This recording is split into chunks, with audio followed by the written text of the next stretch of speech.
Good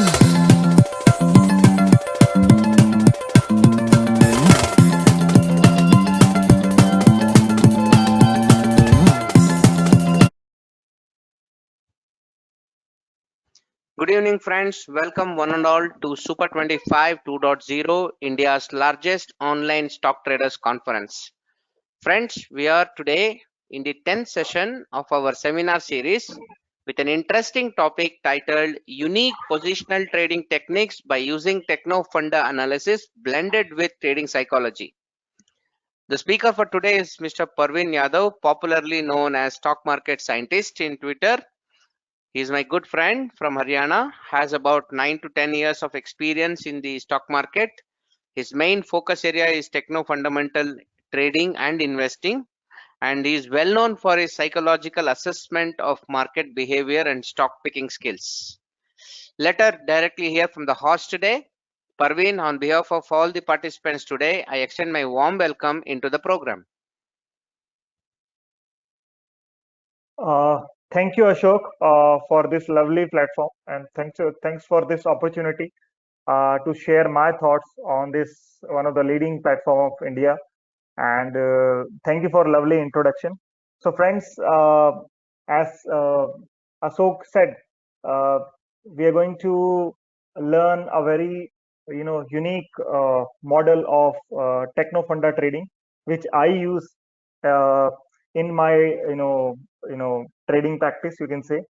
So I'll share that, and we will discuss some more setups or more ways how to pick the stock, and how to where to enter and where to exit when you are doing this swing trading, right? So before I start, uh, if you have any question, if you have any doubt, so let me clear. uh, First 1 hour I'll complete the presentation.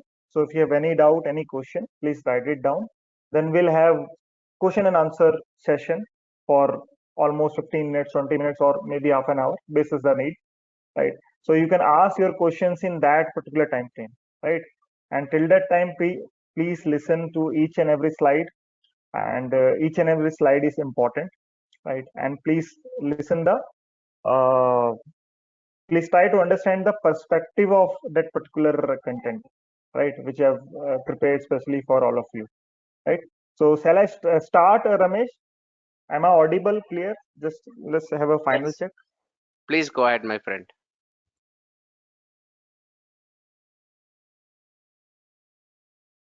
Okay. So first of all, we need to know, okay, what is positional or swing trading. Uh, it's very common question, and very common answer as well. I'm sure a lot of all of you would be aware of, okay, what is swing trading. But basically, in my way, what I think about swing trading is a technique in which we generally try to attempt or capture small gains over a period of time. It could be some days or could be some weeks, to boost our portfolio CAGR, right? I'll again, I'm repeating the same this word again. So I'm doing swing trading or positional trading to boost my portfolio CAGR, right? So the goal is to boost our portfolio CAGR substantially in a particular time frame. So I'll share that time frame, right, with an example. So this is a positional or swing trading in which we generally try to capture a small gain. It could be for some days or could be for some weeks as well, depends upon the setup. Now, what are the types of swing trading? So there are three types of trading techniques which I do, and which most of the professional traders do in stock market.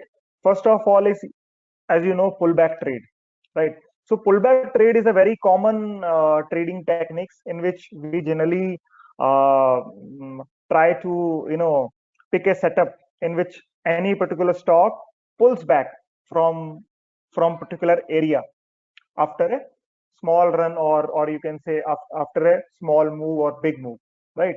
So for an example, any particular stock hitting a new high, it could be 52-week high or all-time high, and it is retracing or it is consolidating and giving a pullback of 5% or 6%.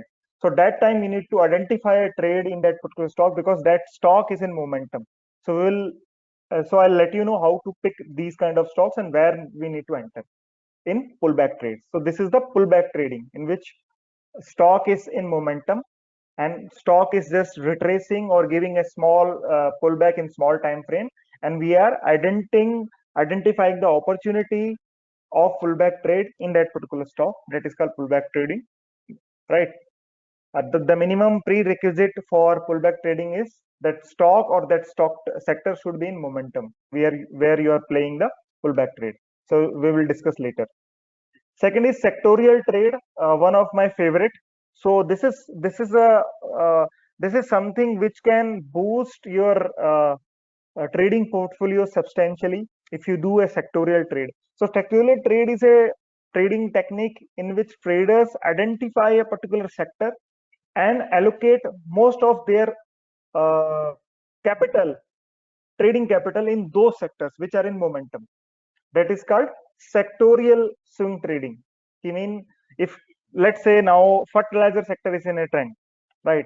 So we need to put at least 20% of our portfolio in fertilizer sector because that sector is in a trend, and you need to identify opportunities in that particular sector only. And there are a lot of stocks which are there in that particular sector.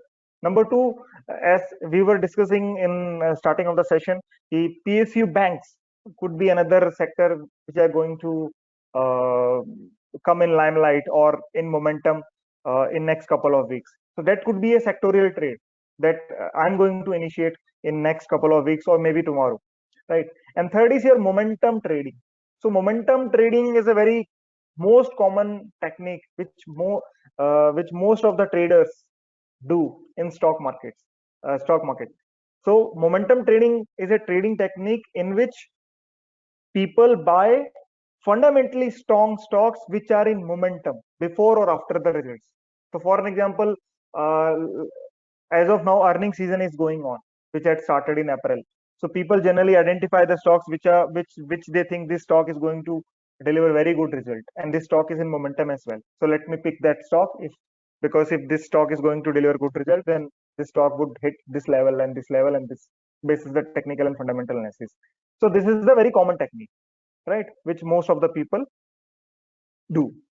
But we will focus on pullback trade and sectorial trade in this entire session because that is something where you need to make your edge, where you need to uh, you know make yourself different from others. So if you have any doubt regarding pullback trade, sectorial trade, please write it down. So let us understand how I manage my portfolio, or how that is just a small example. I am sure it would be understood to all of you once you read it completely.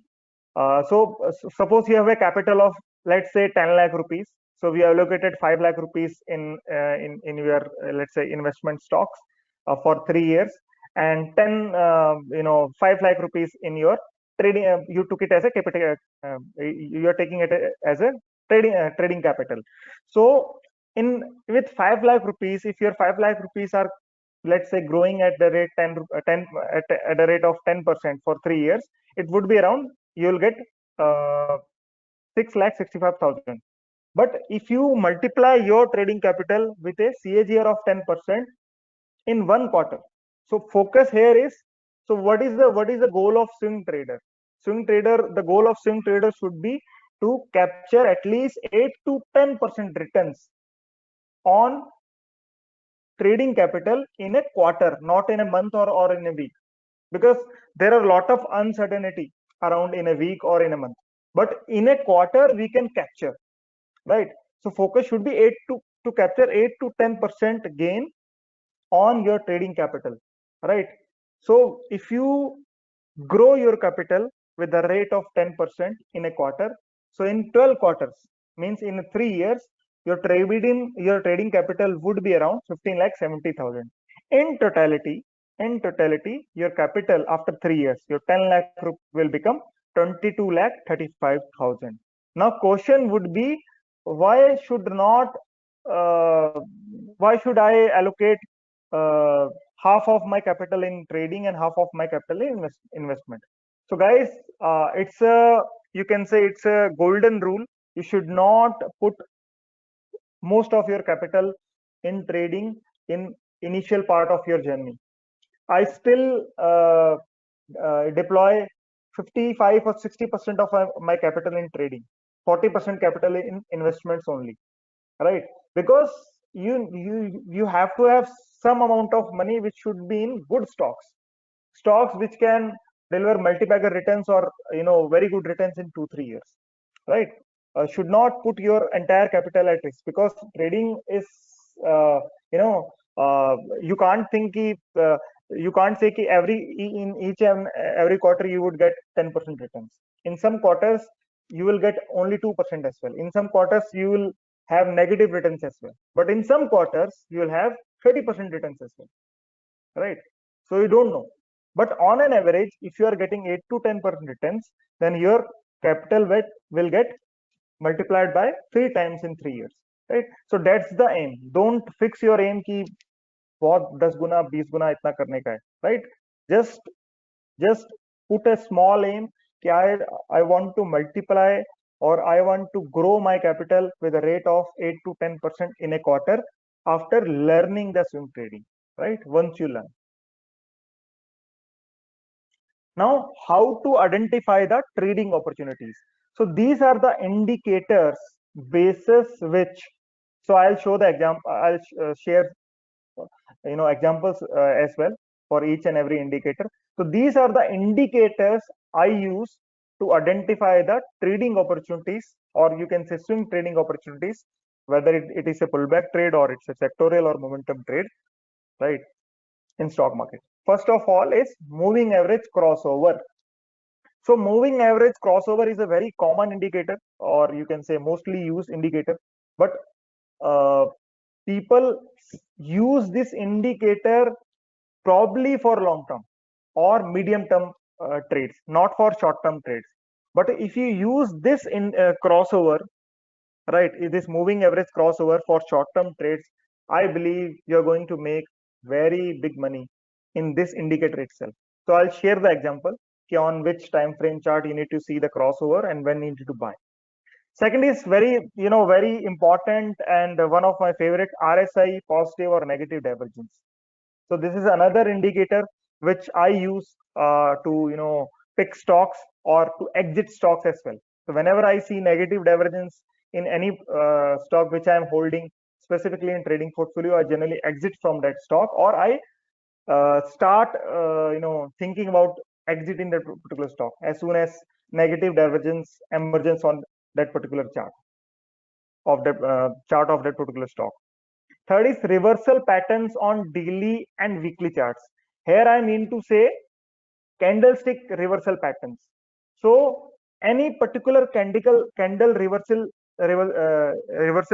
pattern is developing specifically on resistance or support areas. So for example, at any particular support, stock is making morning star pattern, let's say. It's a very, it's a bullish reversal pattern. What it means? It means there is a change in trend, right? So you need to buy that particular stock, ensuring the other indicators. It could be volume, it could be, moving averages and all, right? Similarly, if you are holding any particular stock and around resistance area, there is a, let's say, scissor top pattern, or you can say evening star pattern, which is emerging near resistance. So what you need to do, if you are holding that stock, you need to exit. Or if you are not holding that particular stock, you should not buy that particular stock at that particular. You need to wait for that pattern to play out, right? So candlestick pattern, we need to be watchful around support areas, strong support areas or resistance areas. Okay, what kind of candlestick patterns that particular stock or that particular stock is, or whatever kind of candlestick pattern emerging on that particular stock charts. Third is strong support zone, demand zone. I will talk about this with example, because people plot lot of supports and lot of demand, right? So let me clear one thing. Psychologically, every 10 paisa, every 10 paisa is a support, or it could be a support, or it could be a resistance as well, right? If we have enough buyers or sellers at that particular time frame, right? So or you can say every 1 rupee is a resistance, right? If there are a lot of sellers in that particular stock or security, or every 1 rupee is a support if we have lot of buyers, right? So we need to pick demand and support zone basis the history, right? Not ki bahut sara mark kar liya. Next is breaking out above strong resistance supply zone. So we will discuss this thing again. Last two, but not the least, cup and handle breakout on weekly charts. So this pattern barely deceived me in my trading career. Whenever I bought this pattern, it could be Balaji Mines around 800. There are a lot of examples, right? I never, got negative returns whenever I bought cup and handle pattern, specifically when we have this pattern on weekly charts, right? Next is breakout in sectorial index. Very, very, very important, right? So for